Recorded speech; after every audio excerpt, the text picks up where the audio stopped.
Obrigado, doutora Janice, excelentes sugestões, uma boa discussão aqui, bem encaminhada. Agora vou passar para o Fernando, que é diretor do Departamento de Defesa dos Direitos Humanos da Secretaria da Presidência da República.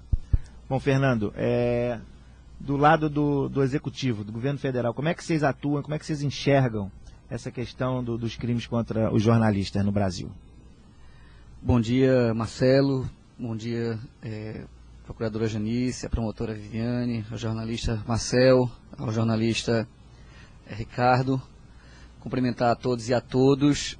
Queria inicialmente parabenizar a organização do evento, em especial na Clarinha Glock, que de vários dias tem buscado fazer o melhor e tem conseguido. Queria agradecer à CIP e à Abrage, em nome do ministro Paulo Vanuc, pela oportunidade de trazer exatamente o papel que a Secretaria de Direitos Humanos tem podido contribuir nessa questão do combate, da luta contra a impunidade. Dizer desde já ao Ricardo Trotti que as denúncias da esfera internacional que a CIP fazem são importantíssimas, pois ajudam a aperfeiçoar o sistema de justiça e segurança no Brasil, tá certo? E eu queria dar 2 dados pessoais antes de entrar no ponto. Meu pai foi reitor da Universidade Católica de Pernambuco, foi reitor leigo, não sou mula sem cabeça, não sou filho de padre, não. Na década de 60 ele foi reitor. Eu falei isso recentemente lá em Recife e todo mundo achou que eu era filho de padre. E ele foi, até falecer há 15 anos atrás, ele foi editorialista do Diário de Pernambuco, que é o jornal mais antigo em circulação na América Latina, e mais de 20 anos ele foi editorialista. Então, tá aqui na PUC do Rio falando sobre jornalismo, para mim é uma forma de estar me lembrando dele. Eu sou militante de direitos humanos há 25 anos. Eu estou no Secretaria de Direitos Humanos há 3 anos, a convite do ministro Paulo Vanuc, para ajudar a implantar o Programa Nacional de Proteção aos Defensores dos Direitos Humanos Ameaçados. Na sociedade civil lá em Pernambuco, eu participei de uma entidade chamada Gabinete de Assessoria Jurídica às Organizações Populares, que foi uma entidade que ajudou a criar o Programa de Proteção a Vítimas e Testemunhas Ameaçadas no Brasil, que foi um grande impulso no combate contra a impunidade, né? É importante colocar isso porque os direitos humanos não são a favor da impunidade, né? Eu atuei tanto em Pernambuco como atualmente, quase sempre como assistente do Ministério Público em casos de denúncia de grupos de extermínio, etc. e tal. E hoje no Programa de Proteção a Defensores é uma medida que a gente procura fazer preventiva, né? E do início do ano para cá eu assumi essa diretoria que você citou, que está justamente esses programas que trabalham com esse tema, muitos deles levados pela questão da impunidade. Eu queria fazer, já começando a minha intervenção, dizer o seguinte, não é só o jornalismo investigativo que corre risco, não. Nós tivemos um caso de grande repercussão lá em Recife, em que um ex-prefeito invadiu a redação de um jornal de revólver na cintura, por conta de um perigoso colunista social, que, sem citar o nome, estava fazendo algumas críticas sobre... Isso é uma forma de jornalismo investigativo, né? Então, nós tivemos então essa situação. Nós temos no Brasil, infelizmente, nós estamos tratando aqui da questão da impunidade, ela tem um traço na formação histórica brasileira, né? A impunidade, né, juridicamente é falta de castigo, a não aplicação da parte da pena, né, a um caso concreto, mas isso no Brasil, se a gente está aqui abismado com esses exemplos, ela vem da formação histórica brasileira, né? Havia um incentivo ao perdão de crimes para facilitar a povoação do Brasil. E há uma carta do rei Dom João III que ele diz que, à exceção dos crimes de heresia, traição, sodomia e moeda falso, quem viesse para o Brasil não podia ser processado, perseguido, condenado por nada, né? Já no Império, né, o Diogo Feijó, quando tornou-se regente, ele diz que a impunidade deve cessar, isso em 1835, a impunidade deve cessar e o governo está infatigável em promover a execução das leis penais. Não adiantou muito. Já em 1877, o ministro da Justiça, Gama Cerqueira, vinha com uma situação que é o gêmeo perverso da situação da impunidade. Ele dizia que na esfera da atividade da polícia, nem sempre é possível proceder de modo irrepreensível perante a lei.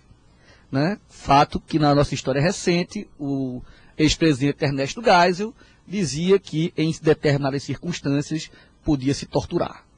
Então, eu coloco isso porque essas duas situações no Brasil, a impunidade, ela tanto estimula a prática do crime contra jornalistas, contra defensores de direitos humanos, como ela gera a possibilidade do arbítrio policial, que quer se colocar na posição de Ministério Público, de juiz, né, e utiliza dos meios mais reprováveis na resolução desse conflito. A impunidade, ela também pode ser um gesto calculado de engenharia governamental. Todo ano nós temos decretos que liberam presos da cadeia por ocasião do Natal. É outro dado. Na Páscoa, mas quase sempre Páscoa é direito de visita. Isso é uma medida de cálculo custo financeiro. As prisões são superlotadas, custa muito caro construir prisões, e as prisões brasileiras estão lotadas de pessoas que... Há uma pesquisa de uma promotora de Brasília que diz que 40% das pessoas que estão presas preventivamente não serão condenadas a penas de prisão. São pessoas que vão receber medidas de restrição de direito. Então nós temos um sistema superpopuloso em que 40% não deveriam estar presos. Então tem muita gente que devia estar presa e não está, e muita gente que não devia estar presa que está. Outro exemplo disso e é importante a gente colocar, foi uma recente decisão do Supremo, que entendeu que a anistia política no Brasil já teve seus efeitos definitivos e que não podemos aplicá-las aos torturadores. O Brasil, nesse sentido, vai ser julgado agora dia 22 na OEA, e com certeza o Brasil vai receber uma condenação internacional em função dessa situação. E a gente vai ver aí a delicada engenharia como vai acontecer em função dessa condenação, que obviamente não tem o condão de mudar a decisão do Supremo, mas que vai causar um problema político muito interessante no Brasil em função dessa condenação internacional. Nós já vimos aqui problemas na investigação, em que a polícia complica no início por envolvimento com autoridades públicas locais. Nós vimos problemas que mesmo após a condenação, após uma rigorosa investigação, como a doutora Janice falou, a condenação não se inicia a execução da pena. A doutora Viviane colocou que investigou bem, o Ministério Público fez um bom trabalho, conseguiu uma boa sentença, na execução penal tudo cai por terra. Então a gente tem essa outra impunidade que não é fruto da incapacidade do Estado de agir. O Estado agiu. O Ministério Público fez o seu melhor, o delegado fez o seu melhor, mas há uma situação em que o problema é a lei, né? Então vamos pensar, vamos aumentar a pena, vamos reduzir a idade penal, vamos colocar os meninos a partir de 12 anos na cadeia. Isso é um debate muito presente hoje na comunidade jurídica, né? Eu só vou citar um exemplo do argentino, em homenagem aqui a Raul Zaffaroni, né, em que ele coloca que, olha, não é o fato de colocar na lei que você vai resolver determinados problemas, porque você vai ter a dificuldade de aplicar a lei. E isso vai gerar aquilo que eu falei um pouco no início, você vai ter um uso simbólico do direito. Agora a pena, né, cuspiu na rua, pena de morte. Só que você não vai ter condições de investigar, você não vai ter condição de julgar todos esses crimes, e aí o que vai acontecer? Vai ter aquela sensação disseminada, generalizada de impunidade, o que por sua vez retroalimenta, reestimula a prática de crimes. O bandido, quando ele vai cometer um crime, ele não abre o Código Penal para ver, esse crime aqui dá de 3 a 9 anos, e esse aqui dá de 18 a 21, eu vou fazer esse, não. A questão do crime é uma questão tanto de oportunidade, quanto se ele faz parte do crime organizado. O crime organizado é uma empresa, gente. O crime organizado tem setores, tem lideranças, tem os que são os funcionários, é tudo pensado. Então, o sistema penal, ele só atua em cima dos efeitos. Ele julga as pessoas que cometeram os crimes. A causa dos crimes não está no direito penal, não está no sistema penal, é algo que nós, como sociedade brasileira, temos que ter uma discussão muito mais ampla de discutir quais são as causas geradoras dessa criminalidade brasileira que é ímpar no mundo. O Brasil morre mais gente do que em guerras civis estão sendo tratadas, e em guerras abertas mesmo. Se você vê no Afeganistão e no Iraque, morre mais gente no Brasil, e estamos falando de homicídio. Os outros crimes, como a doutora Janice colocou, crimes cometidos pelo poder econômico, não sai na página policial, sai na página de economia, não sai a foto do empresário, o empresário diz que é perseguição do Ministério Público, tá certo? E que ele já depositou o dinheiro e que vai pagar em 120 parcelas e tudo certo. Então, essa sensação de impunidade, eu vou conversar sobre a questão dos crimes da imprensa, mas ela é generalizada no Brasil, porque nós temos os crimes de colarinho branco, os crimes do poder econômico, nós temos os crimes no campo. Eu tive agora em Belém para acompanhar o julgamento do segundo mandante do crime da irmã Dorothy, e pela primeira vez na história do Brasil e na história do Pará, especificamente, nós conseguimos condenar toda uma cadeia, do executor ao mandante. Você imagina que é uma coisa que pareceria corriqueira. Nós temos pela primeira vez, no ano de 2010, uma quadrilha com mandante, intermediário e executor condenada. Vamos ver se vão cumprir a pena e por quanto tempo, né? Mas é algo que é importantíssimo, essa situação.